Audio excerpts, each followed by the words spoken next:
Bismillahirrahmanirrahim. Assalamualaikum warahmatullahi wabarakatuh. Innal hamdalillah nahmaduhu wa nasta'inuhu wa nastaghfiruh wa na'udzu billahi min shururi anfusina wa min sayyiati a'malina. May yahdihillahu fala mudhillalah wa may yudlil fala hadiyalah. Wa ashhadu an la ilaha illallah wahdahu la syarikalah wa ashhadu anna Muhammadan abduhu wa rasuluh sallallahu alaihi wasallam. Amma ba'du. Para jamaah Masjid Al-Mu'min, para pendengar radio Muslim, dan para pemirsa Yufid TV rahimakumullahu jami'ah, semoga Allah merahmati kita semua. Alhamdulillah, pada malam hari ini kita diberi kesempatan oleh Allah Subhanahu wa taala untuk melanjutkan kajian serial kisah-kisah sahabat. Pada malam hari ini kita akan membahas sahabat Sa'id bin Zaid, asadun fil ma'rakati Yarmuk wa minal asrati al-mubasyirina bil jannah. Beliau adalah singa dalam perang Yarmuk dan termasuk salah seorang sahabat dari 10 sahabat yang dijamin masuk surga. Di antara keutamaan Sa'id bin Zaid, beliau termasuk as-sabiqin al-awwalin, termasuk orang-orang yang pertama-tama masuk Islam. Wa minal ladzina radhiyallahu anhum wa radu'an, dan termasuk orang-orang yang Allah telah ridha kepada mereka dan mereka ridha kepada Allah Subhanahu wa taala. Syahida al-masyahida ma'a Rasulillah sallallahu alaihi wasallam ma khala Badar. Kemudian dia mengikuti banyak peperangan bersama Rasulullah sallallahu alaihi wasallam kecuali perang Badar. Itu pun karena beliau mendapatkan tugas yang penting dari Rasulullah sallallahu alaihi wasallam sehingga beliau tidak bisa mengikuti perang Badar. Wa syahida hisara Dimashqa wa fathaha, dan beliau ikut serta dalam pengepungan Damaskus dan penaklukan Damaskus. Kemudian Abu Ubaidah Ibnul Jarrah mengangkatnya sebagai gubernur di Damaskus, dan dia termasuk orang pertama dari umat ini yang menjadi gubernur di sana, di Damaskus. Ini beberapa keutamaan sahabat Sa'id bin Zaid. Kemudian sahabat Sa'id bin Zaid ini mempunyai ayahanda yang bernama Zaid bin Amr bin Nufail. Jadi orang tua atau bapak dari Sa'id ini bernama Zaid bin Amr bin Nufail. Faridan fi asrihi wa zamanihi. Dia satu-satunya orang yang lurus pada masanya dan pada zamannya. Faqad kana an-nasu ya'budunal asnam wa huwa ya'budul wahidad dayyan.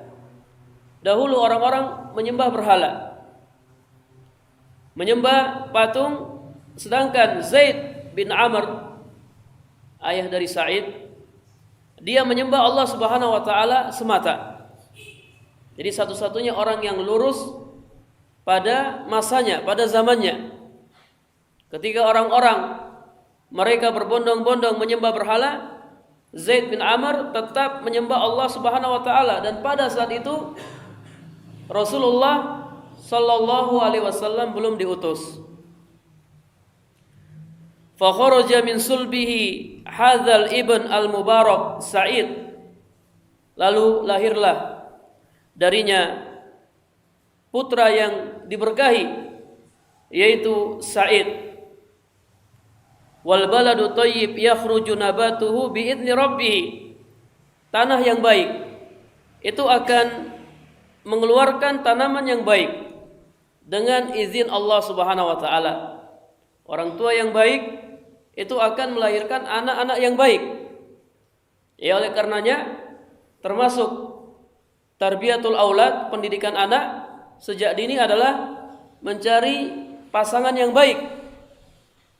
Seorang laki-laki mencari istri yang baik.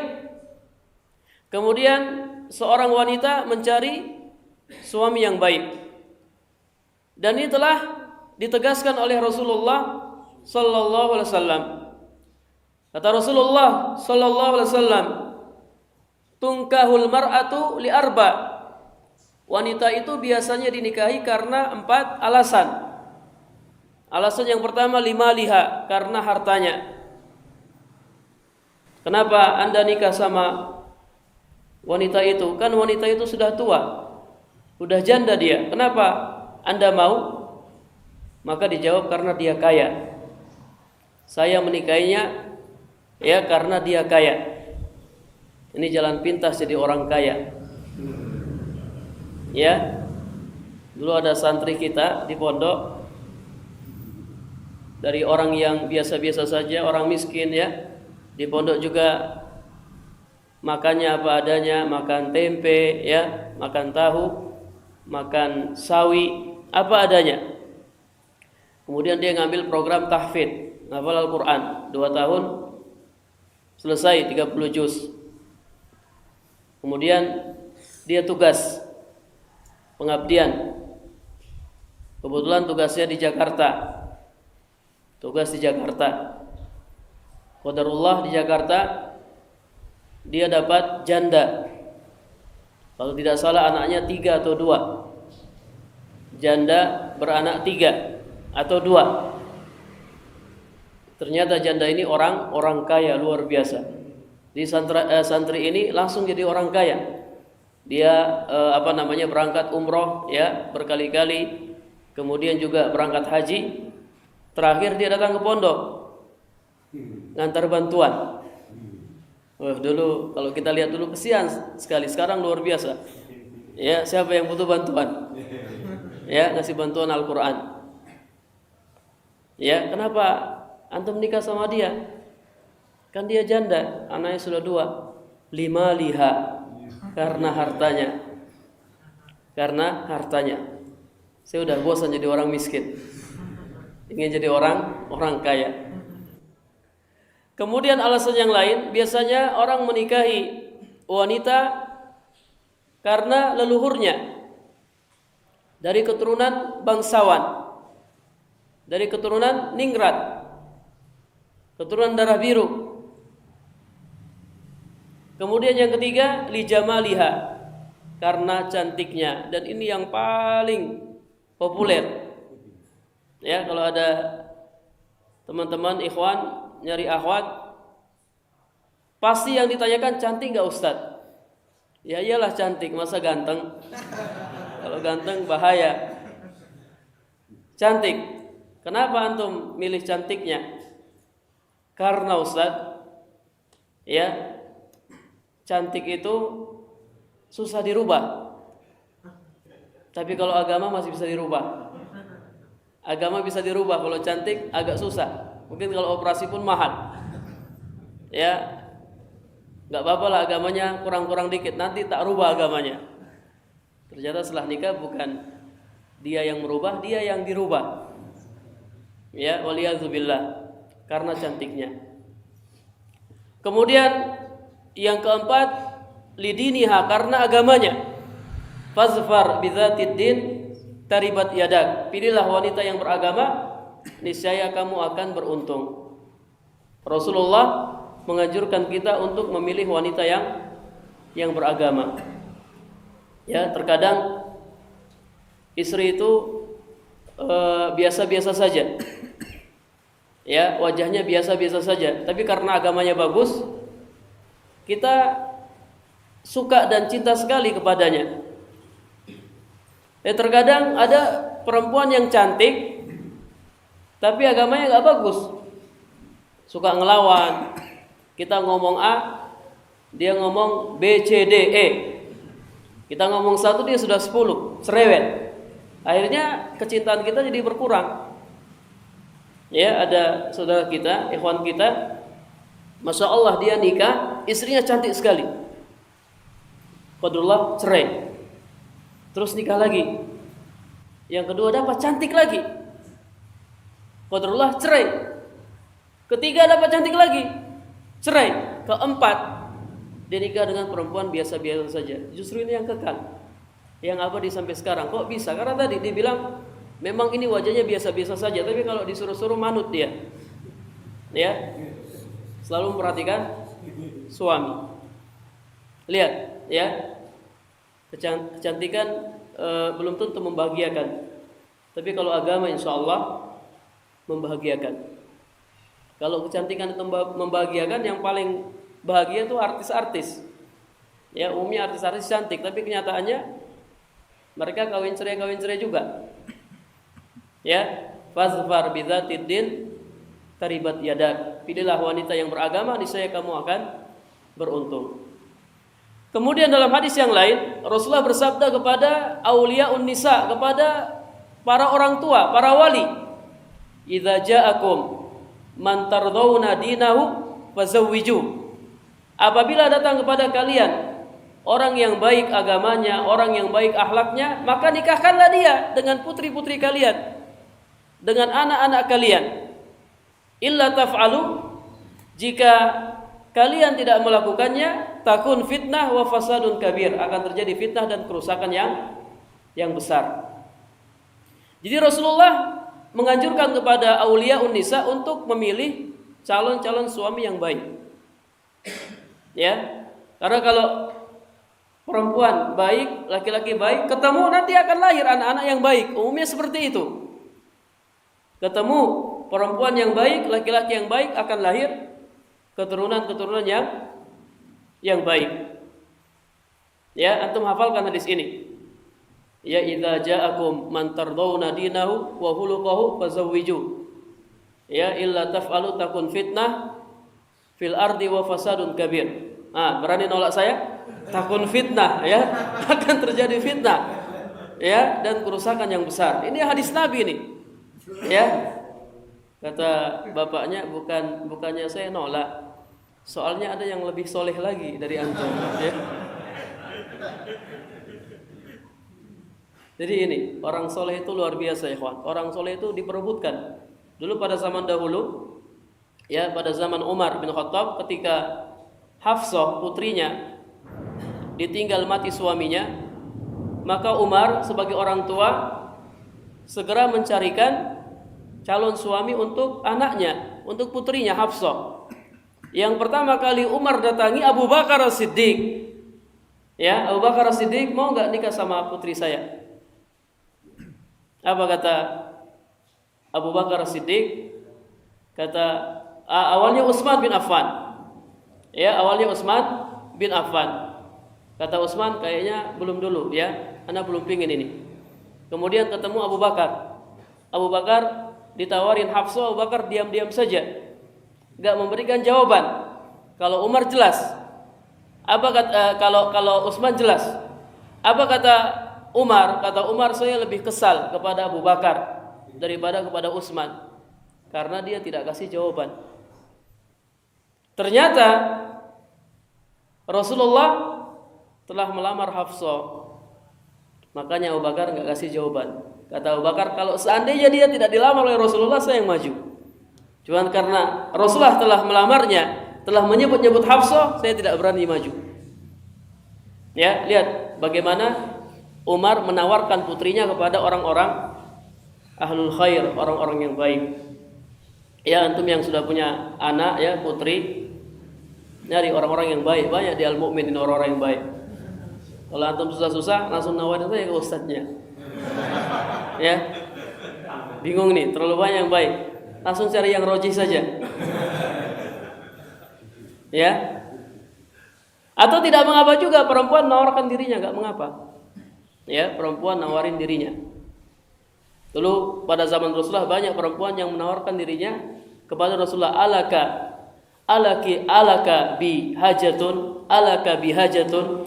Kata seorang perempuan kepada Rasulullah, apakah engkau membutuhkanku untuk dijadikan sebagai istri?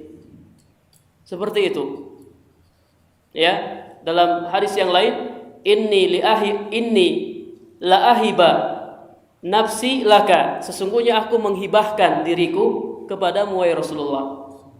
Kemudian Rasulullah melihat, ya, ini juga dalil syariat nazar. Rasulullah melihat dari atas kepalanya sampai ujung kakinya. Diulang lagi. Antum kalau nazar itu teliti. Ya, nazar itu teliti, lihat dengan teliti. Jangan antum gini-gini. Ya, lihat. Ya. Setelah Rasulullah melihat dari atas sampai bawah, dari bawah sampai atas, kemudian Rasulullah menganggukkan kepalanya. Iya, beliau setuju. Ya, jadi tidak mengapa, kata para ulama, seorang wanita menawarkan dirinya kepada laki-laki yang soleh. Tapi ini jarang, ikhwan. Jangan antum, anak nggak mau lah, ya, lamar-lamar. Biar perempuan yang nawarin dirinya kepada anak, nggak bakalan ada yang nawarin. Jadi harus berusaha, harus nyari. Harus nyari. Ini kita singgung karena tadi tanah yang baik akan menumbuhkan tanaman yang baik dengan izin Allah Subhanahu wa taala. Kalau orang tuanya baik, insya Allah anaknya akan baik, sebagaimana Sa'id bin Zaid. Sa'id ini, ya, sosok sahabat yang baik, dijamin masuk surga. Ternyata orang tua yang baik. Zaid bin Amr bin Nufail, ya, satu-satunya orang yang pada masanya menyembah Allah Subhanahu wa taala. Ketika, ya, kaumnya atau orang-orang yang hidup semasanya menyembah berhala, dia satu-satunya yang menyembah Allah Subhanahu wa taala. Kemudian wa kana Zaid bin Amr yuhyi al-maudah, dan Zaid bin Amr, ayah dari Sa'id, ya, Zaid bin Amr, dia membiarkan hidup anak-anak perempuan yang hendak dikubur hidup-hidup. Yaqulu lirajuli idza arada ayaktula ibnatahu. Ini kebiasaan orang-orang Arab jahiliyah. Kalau mereka dikaruniai anak perempuan, ya, mereka sangat malu, sangat tidak senang. Ya, dalam Al-Qur'an Allah tegaskan dalam surat An-Nahl ayat 58 sampai 59. Kata Allah, wa idza busyira ahaduhum bil untha dhalla wajhuhu muswaddan. Apabila salah seorang dari mereka diberi kabar lahirnya anak perempuan, maka wajahnya hitam atau wajahnya berubah jadi merah karena marah. Wa huwa kadzim. Dia sangat marah. Kenapa anak perempuan? Kenapa anak perempuan? Sampai wajahnya apa? Wajahnya memerah. Yatawara minal qaumi min su'i ma busyira bihi. Dia akan bersembunyi dari orang-orang karena buruknya berita yang disampaikan kepadanya. Kata Allah, ayumsikuhu ala hunin aw yadussuhu fit turab. Apakah dia akan memelihara anak itu dalam kehinaan atau dia akan menguburkannya hidup-hidup dalam tanah? Ala sa'a ma yahkumun, sungguh sangat buruk apa yang mereka tetapkan. Jadi mereka sangat merasa hina, merasa rendah kalau dikaruniai anak-anak perempuan, sehingga anak-anak perempuan itu dikubur hidup-hidup. Ya, kata Allah, wa idzal mau'udatu su'ilat, dan apabila anak-anak perempuan dikubur hidup-hidup, yang dikubur hidup-hidup, su'ilat, ditanya, bi ayyi dzambin qutilat, disebabkan dosa apakah mereka dibunuh. Jadi ketika ada orang yang hendak menguburkan anak perempuannya hidup-hidup, maka Zaid bin Amr mengatakan kepadanya, "Mah, jangan dikubur. La taqtulha ana akfika mu'nataha." Jangan kamu bunuh dia, saya yang akan memeliharanya. Saya yang akan membesarkannya. Fa idza tara'at qala li abiha in syi'ta dafa'tuha ilaika. Jika anak perempuan ini sudah tumbuh dewasa, sudah besar, maka dia datang ke bapak anak tersebut dan dia mengatakan, kalau kamu mau saya akan serahkan anak ini kepadamu. Tapi kalau kamu tidak mau, biarkan saya yang memeliharanya. Ini sifat yang baik ayah Sa'id. Sifat yang baik ayah Sa'id yang bernama Zaid bin Amr. Kemudian tentang anak perempuan, ya para jamaah rahimakumullah jami'ah, ternyata dalam Islam sangat memuji, bahkan memberikan balasan kepada orang-orang yang mempunyai anak perempuan. Dalam hadis yang diriwayatkan oleh Imam Bukhari dan Muslim, Rasulullah sallallahu alaihi wasallam bersabda, "Man ubtuliya minal banati bi syai'in fa ahsana ilaihinna kunna lahu sitran minan nar." Barang siapa diuji, diberikan kepadanya anak-anak perempuan. Anak-anak perempuan itu ujian luar biasa, ya. Didik anak perempuan itu tidak mudah. Apalagi zaman sekarang. Kalau anak laki-laki ya keluar, ya sudah keluar. Anak laki-laki itu enggak bakalan hamil, tapi kalau anak perempuan, ya, kalau hamil orang tuanya malu.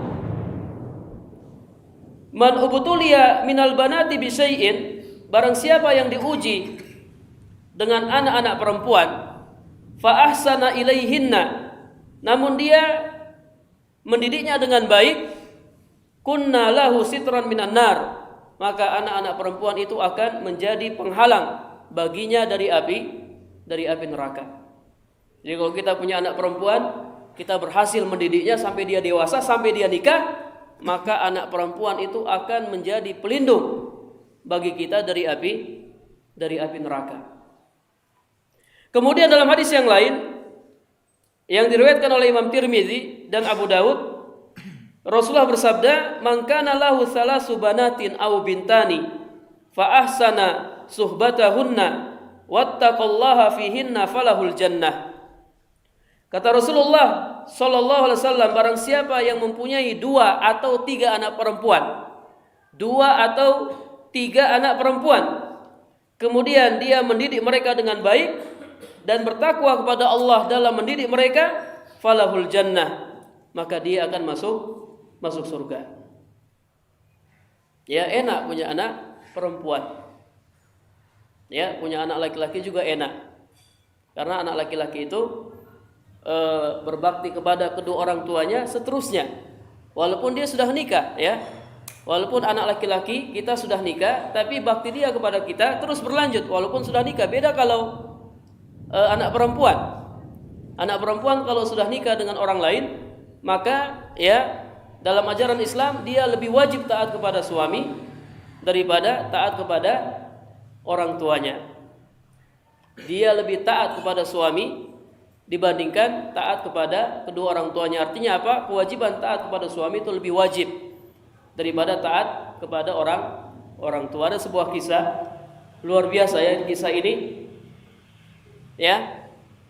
Ada seorang istri yang ditinggal suaminya. Mungkin suaminya sedang berjihad di jalan Allah.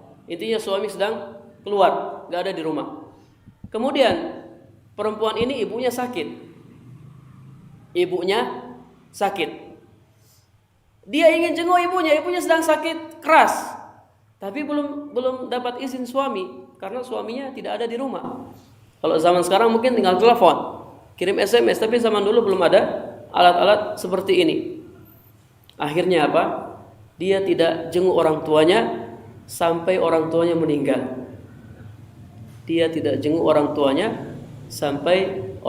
meninggal.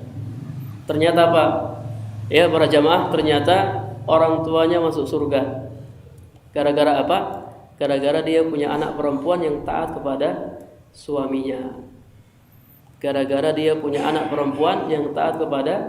suaminya. Tidak dijenguk tapi dapat surga.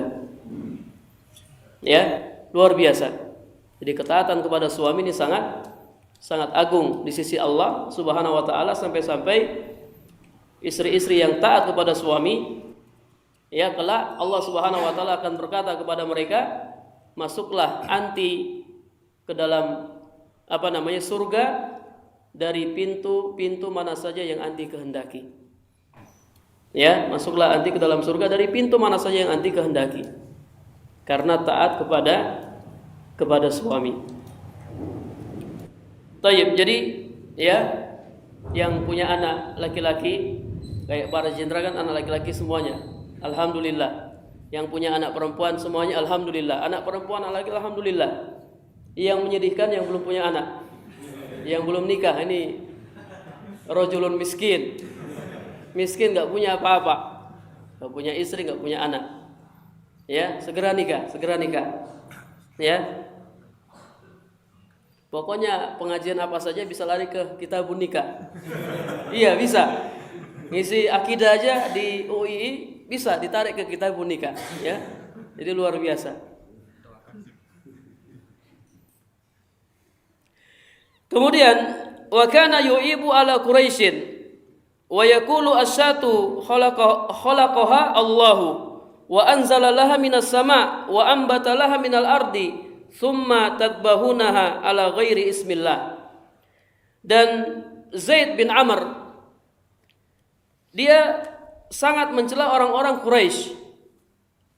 Dia berkata, kambing Allah ciptakan. Allah turunkan air hujan dari langit untuk kambing. Kemudian Allah tumbuhkan rerumputan untuknya. Kemudian kalian ketika menyembelihnya, kalian malah menyebut nama selain Allah. Kambing Allah yang ciptakan. Siapa yang kasih kambing air minum? Allah Subhanahu wa taala. Siapa yang kasih kambing makanan? Allah Subhanahu wa taala. Nah, ketika kalian menyembelihnya, kalian malah menyebut nama selain Allah Subhanahu wa taala. Ini hewan, ikhwan. Bagaimana dengan manusia? Manusia Allah ciptakan mereka. Allah kasih rizki kepada mereka. Allah kasih air hujan, Allah kasih buah-buahan, Allah kasih kehidupan. Tapi kenapa mereka menyembah selain Allah? Kenapa mereka menyekutukan Allah Subhanahu wa taala? Ya. Ini harus kita ingatkan kepada manusia. Ingat nikmat-nikmat Allah, ingat kebaikan-kebaikan Allah kepada kalian. Kenapa setelah Allah memberikan kebaikan kepada kalian, kalian malah menyekutukan Allah Subhanahu wa taala, tidak menyembah Allah Subhanahu wa taala? Dan ini sering Allah lakukan dalam Al-Qur'an. Allah sering berdalil dengan rububiyah untuk menetapkan uluhiyah. Ya ayyuhan nasu budu rabbakumul ladzi khalaqakum walladzina min qablikum la'allakum tattaqun. Wahai manusia, beribadalah kalian kepada Rabb kalian yang telah menciptakan kalian dan menciptakan orang-orang sebelum kalian agar kalian bertakwa. Kemudian Allah lanjutkan. Bagaimana ayatnya? Alladzi anzala minas sama'i alladzi ja'ala lakumul arda firasha was samaa binaa'a wa anzala minas sama'i maa'a fa akhraja bihi minas samarati rizqan lakum fala taj'alu lillahi andada wa antum ta'lamun. Ya, Allah lanjutkan, kata Allah, dialah yang telah menjadikan bumi sebagai hamparan bagi kalian, bumi datar. Ya, sehingga kita bisa beraktivitas. Coba kalau seandainya bumi itu ya naik turun gini, ya. Mungkin ke Al-Mu'min saja kita kesusahan. Enggak sampai-sampai ya. Karena bumi tidak apa? Tidak datar. Kita susah sekali beraktivitas kalau bumi tidak datar. Kemudian yang telah menjadikan untuk kalian langit sebagai atap sehingga kita bisa berteduh. Dan menurunkan dari langit air hujan. Dengan air hujan itu Allah mengeluarkan buah-buahan sebagai rizki bagi kalian. Kemudian kata Allah, fala taj'alu lillahi andada wa antum ta'lamun. Janganlah kalian jadikan sekutu-sekutu bagi Allah sedangkan kalian mengetahui. Ini Allah berdalil dengan rububiyah untuk menetapkan uluhiyah. Ya, antum ketika ingin membantah orang musyrik, antum lawan mereka dengan rububiyah. Kemudian kelaziman dari rububiyah yaitu uluhiyah. Karena orang-orang musyrik meyakini rububiyah.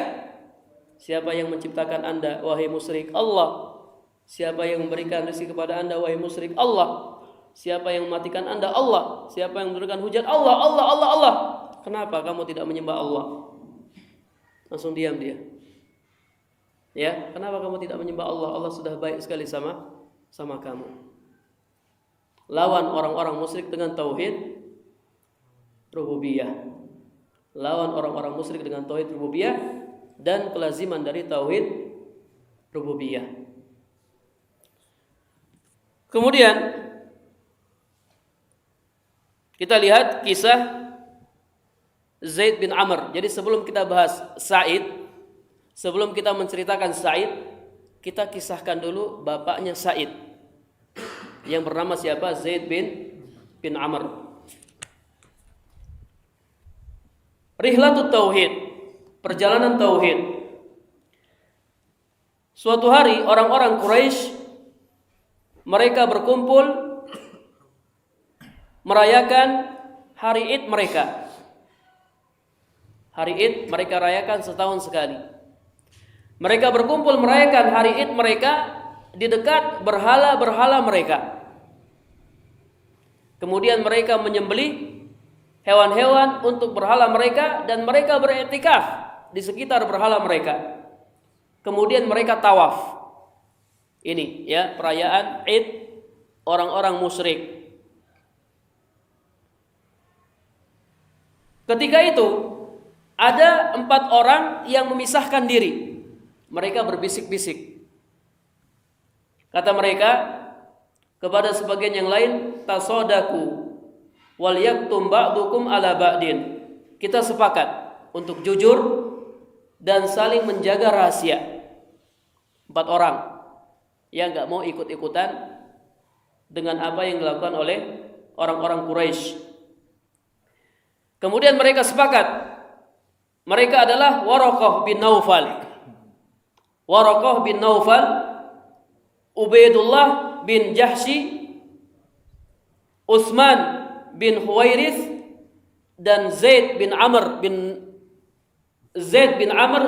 Nufail, ayah dari Sa'id.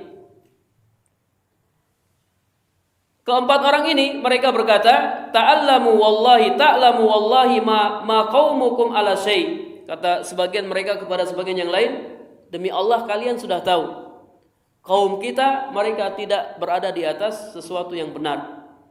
Mereka berada di atas sesuatu yang keliru. Mereka tidak melaksanakan ajaran Nabi Ibrahim alaihissalam karena mereka tawaf kepada batu yang tidak mendengar dan tidak melihat, batu yang tidak memberikan madarat dan tidak memberikan manfaat. Kemudian kata mereka, wahai kaum, iltamisu li anfusikum dinan fa innakum wallahi ma antum ala syai'. Kata mereka kepada teman-temannya, kita pisah, kita cari agama yang benar. Ya, kita pisah, kita cari agama yang benar. Akhirnya 4 orang ini berpisah, pencar, ya. Ada yang ke sana, mungkin ada yang ke utara, ada yang ke selatan, ada yang ke timur, ada yang ke barat, pencar mereka. Mencari agama yang benar. Adapun Waraqah bin Naufal, dia mendalami agama Nasrani.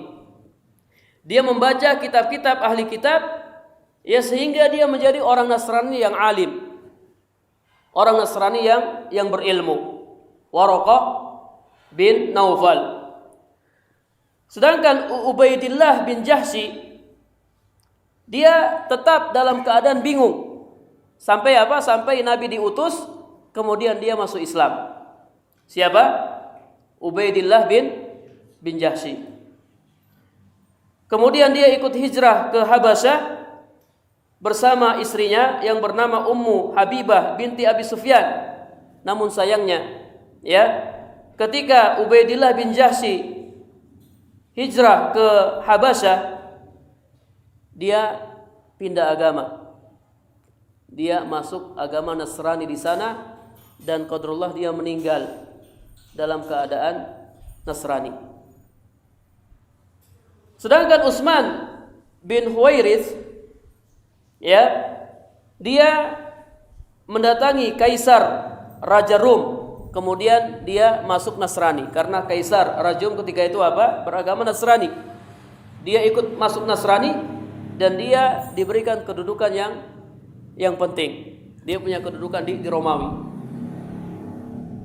Sedangkan Zaid bin Amr bin Nufail, ayah dari Sa'id, waqafa falam yadkhul fi yahudiyah wala nasraniyah. Dia tawakuf, dia tidak masuk Yahudi dan dia juga tidak masuk Nasrani, dan dia juga tidak ikut-ikutan agama kaumnya, agama orang-orang Quraisy. Dia meninggalkan berhala, dia tidak makan bangkai, tidak makan darah, dan tidak makan sesembelihan-sesembelihan yang ditujukan kepada berhala. Dan dia tetap melarang perbuatan orang-orang musyrik, orang-orang Quraisy yang menanam putri-putri mereka dalam keadaan hidup. Kemudian dia berkata, "A'budu Rabba Ibrahim." Saya tetap akan menyembah Rabb Ibrahim. Dan dia membantah apa yang dilakukan oleh kaumnya. Dari Asma binti Abi Bakar radhiyallahu anhuma, dia berkata, "Laqad ra'aitu Zaid ibn Amr bin Nufail syaikhan kabiran musnidan dhahrahu ilal Ka'bati." Kata Asma binti Abi Bakar, sungguh aku pernah melihat Zaid bin Amr bin Nufail, ketika itu dia sudah tua. Dia menyandarkan punggungnya ke Ka'bah sambil berkata, "Ya ma'syara Quraisy, walladzi nafsu Zaid ibni Amr biyadihi, ma asbaha minkum ahadun ala dini Ibrahim ghairi." Kata dia, demi zat yang jiwa Zaid bin Amr berada di tangannya, wahai kaumku, sesungguhnya tidak seorang pun dari kalian yang berada di atas agama Ibrahim selainku.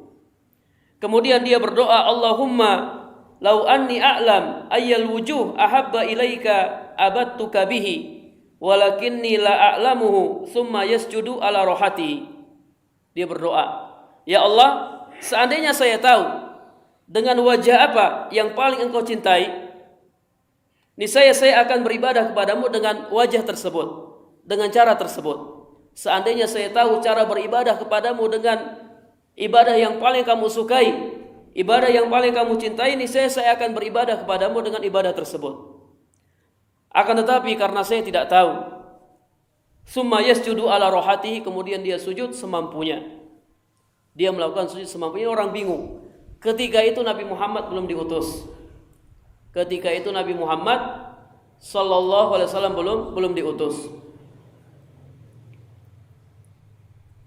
Kemudian kata Ibnu Ishaq, "Wa huddistu anna ibnahu Sa'id bin Zaid bin Amr bin Nufail wa Umar bin Khattab wa huwa ibnu ammihi qala li Rasulillah sallallahu alaihi wasallam anastaghfiru li Zaid ibni Amr." Kata Ibnu Ishaq, dan telah diceritakan kepadaku, telah disampaikan kepadaku bahwasanya putranya Zaid bin Amr, siapa putranya? Sa'id dan Umar bin Khattab, keduanya pernah bertanya kepada Rasulullah, "Wahai Rasulullah, bolehkah kami mohon ampun kepada Allah untuk Zaid bin Amr?"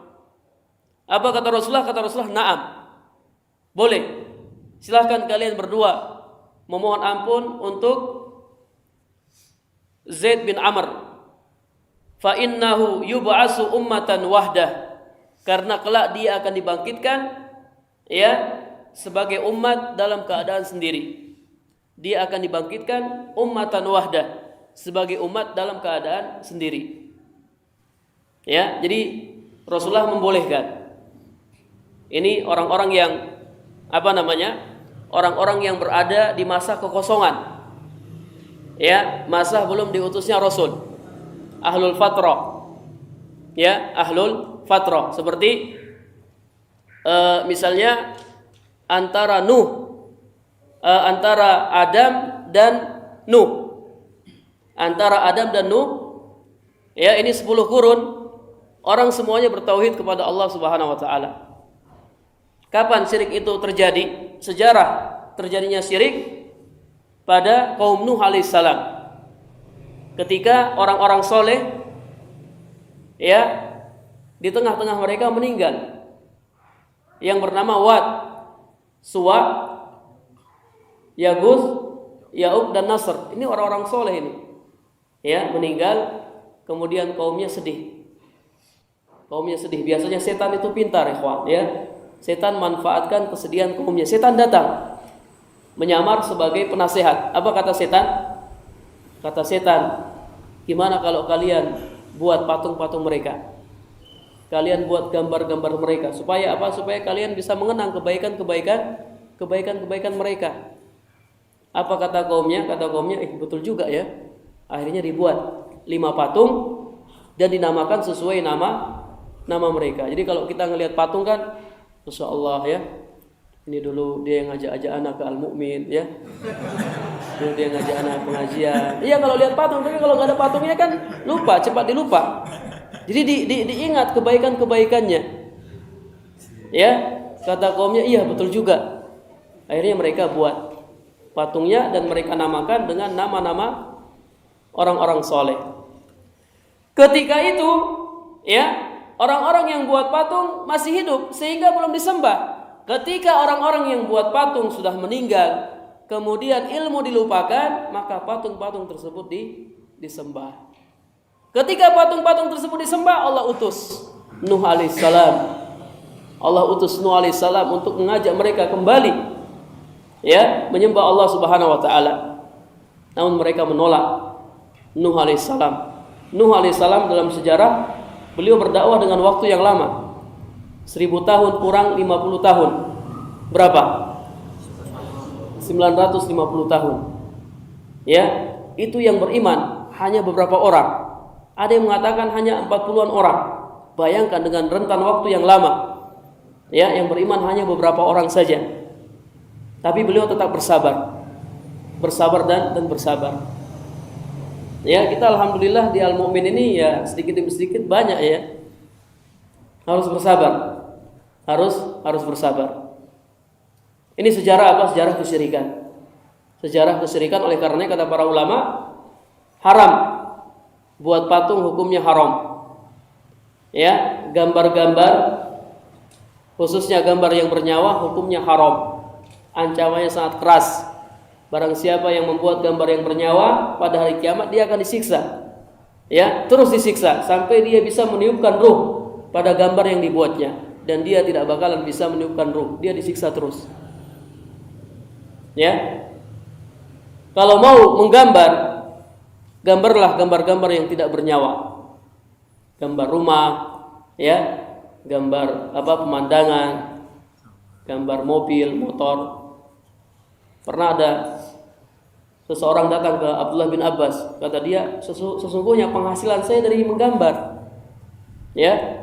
Bagaimana wahai Ibnu Abbas? Kata Ibnu Abbas, kalau kamu menggambar, gambarlah gambar-gambar yang tidak bernyawa. Jadi Islam sangat melarang keras gambar patung karena ini wasilah kesyirikan. Ini sarana yang bisa mengantarkan kepada kesyirikan. Tayyib. Jadi Zaid bin Amr bin Nufail ini termasuk orang-orang yang boleh dimintakan ampun untuknya, sebagaimana yang ditegaskan oleh Rasulullah sallallahu alaihi wasallam kepada ya putranya dan kepada Umar bin Khattab. Kemudian ya sedikit lagi, Zaid bin Amr qad ajma al-khuruj min Makkah liyadriba fil ardi yatlubu al-Hanafiyah dina Ibrahim. Jadi Zaid bin Amr ini awalnya sudah bertekad untuk meninggalkan Mekah, melakukan safar untuk mencari agama Ibrahim yang lurus. Ketika Sofiyah binti Al-Hadrami melihatnya bersiap-siap untuk meninggalkan Mekah, maka Sofiyah melaporkannya kepada Khattab bin Nufail. Kemudian Khattab bin Nufail menahannya, melarangnya. Jadi nggak boleh keluar Mekah dan tidak boleh masuk Mekah. Nggak boleh masuk Mekah karena apa? Karena kalau dia masuk Mekah, dia akan mencela orang-orang yang menyembah berhala, sehingga dia ditahan. Ya, Al-Khattab menyiksa Zaid, menyakiti Zaid, mengeluarkan Zaid ke bukit Mekah, yang berhadapan dengan fanazala Hira muqabil Makkah. Kemudian dibawa ke Hira yang berhadapan dengan Mekah. Kemudian Al-Khattab menugaskan para pemuda Quraisy dan orang-orang yang bodoh untuk menjaganya. Ya, dijaga, ditahan. Kalian jangan biarkan dia masuk Mekah. Ya, kalian jangan sampai biarkan dia masuk Mekah. Maka ketika para penjaga lalai, Zaid bin Amr memasuki Mekah secara sembunyi-sembunyi. Ketika ketahuan maka dia ditangkap lagi. Ya, ditangkap lagi. Kemudian suatu ketika dia berhasil keluar Mekah mencari agama Ibrahim dan dia ketemu dengan rahib.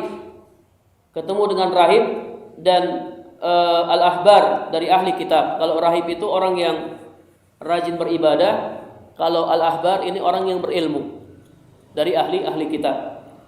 Dia ketemu dengan mereka, ya, sampai Zaid tiba di sebuah tempat yang bernama Al-Musil dan dia telah menjelajahi seluruh jazirah. Kemudian dia berkelana, ya, di negeri Syam, sehingga dia bertemu dengan seorang rahib di Mifa'ah, ya, nama sebuah tempat di negeri Balqa. Kebetulan rahib ini orang yang terpercaya dan orang yang menjadi rujukan bagi orang-orang Nasrani. Kemudian Zaid bertanya kepadanya tentang agama Ibrahim yang lurus. Kemudian pendeta ini menjawab, sesungguhnya engkau mencari sebuah agama yang tidak ada seorang pun yang bisa, ya, membimbingmu kepada agama tersebut. Akan tetapi sebentar lagi, ya, akan diutus, kata si pendeta, sebentar lagi akan diutus seorang nabi dari negerimu, dari Mekah. Dia akan diutus dengan membawa agama Ibrahim yang lurus. Fa innahu mab'usun al-an. Dia akan diutus sekarang. Hadza zamanu, ini waktunya. Kemudian, ya, Zaid bin Amr sangat senang, kemudian juga merasa bahagia. Kharaja sari'an, dia cepat-cepat kembali ke Mekah. Ya, qadarullah, sebelum sampai di Mekah dia dibunuh. Ya, sebelum tiba di Mekah dia terbunuh. Ketika dia hendak menghembuskan napas yang terakhir, dia sempat berdoa, Allahumma in kunta haramtani min hadzal khair fala tuharrim minhu ibni Sa'id. Ya, kata dia, ya Allah, jika engkau, ya, tidak mentakdirkanku untuk mendapatkan kebaikan ini, maka janganlah engkau, ya, mentakdirkannya kepada putraku Sa'id. Doanya dikabulkan atau tidak, ikhwan? Doanya dikabulkan oleh Allah Subhanahu wa taala. Putranya Sa'id termasuk orang-orang yang pertama-tama masuk Islam. Ya, doanya berhasil. Doa seorang ayah. Ini perjalanan mencari agama yang benar. Ya, dia jelajahi seluruh jazirah, berkelana di negeri Syam, mendatangi satu tempat lain hanya untuk mencari agama yang benar. Kita alhamdulillah kita dilahirkan dalam keadaan Islam, ya. Kemudian juga kita dikhususkan, kita bisa mengenal sunnah, kita bisa ngaji, ya, tidak sebagaimana teman-teman kita yang lain. Allah pilih kita, ya, untuk mengenal sunnah. Kita kalau ingat-ingat sebenarnya siapa kita sehingga kita diutamakan dengan keutamaan ini. Kita ini siapa? Kita punya jasa apa untuk Islam sehingga Allah memilih kita memeluk agama Islam, kemudian mengenal sunnah. Ini murni kenikmatan dari Allah Subhanahu wa taala yang harus kita syukuri dengan cara mengamalkan Islam dengan benar. Kemudian juga dikhususkan lagi kita, ya, bisa tinggal di Yogyakarta, bisa ngaji. Kita kalau tinggal di Kalimantan atau di daerah-daerah yang lain itu luar biasa. Nyari pengajian itu susah sekali. Ya, Anda pernah ngisi di Kalimantan, Ya Allahu Akbar. Orang kalau mau ngaji, ikhwan, dia harus naik mobil dulu 5 jam. Ya, di satu tempat. 5 jam. Kemudian nanti pengajian di tempat lain naik mobil lagi. Bisa sampai 6 jam. Ya, anak saya sampai pegel-pegel badan anak. Sudah itu jalannya luar biasa. Jalannya bolong-bolong, becek gini-gini, enggak bisa tidur. Ya. Berusaha tidur enggak bisa tidur. Ya, dulu yang pernah ke sana kayak Ustadz Arifin Badri, ya Ustadz Mubarak, itu sama semuanya enggak bisa tidur. Kutuk ya. Padahal mobilnya mobil Pajero. Kalau Avanza langsung rusak katanya. Ya, tidak kuat. Dia orang semangat sekali ngaji, hanya ingin menghadiri pengajian. Dia harus naik gunung, turun gunung. Ya, mungkin di sebagian daerah dia harus naik perahu dulu, ya. Harus melewati buaya, ya. Baru bisa ngaji. Kita alhamdulillah di Yogyakarta. Ya, jangan sampai malas-malas untuk datang ke pengajian. Luar biasa. Antum nanti akan rasakan betapa nikmatnya tinggal di Yogyakarta ketika antum sudah keluar. Ya, lihat di daerah-daerah lain itu orang ingin sekali ngaji. Tapi mereka tidak bisa karena tidak ada ustadz di sana. Ya, tidak ada ustadz di sana. Ini barangkali yang dapat kami sampaikan, mudah-mudahan bermanfaat. Kita akhiri dengan doa kafaratul majlis. Subhanakallahumma bihamdik, asyhadu an la ilaha illa anta, astaghfiruka wa atubu ilaik. Assalamualaikum warahmatullahi wabarakatuh. Yuk, dukung UFIT TV dengan belanja di UFIT Store. www.ufitstore.com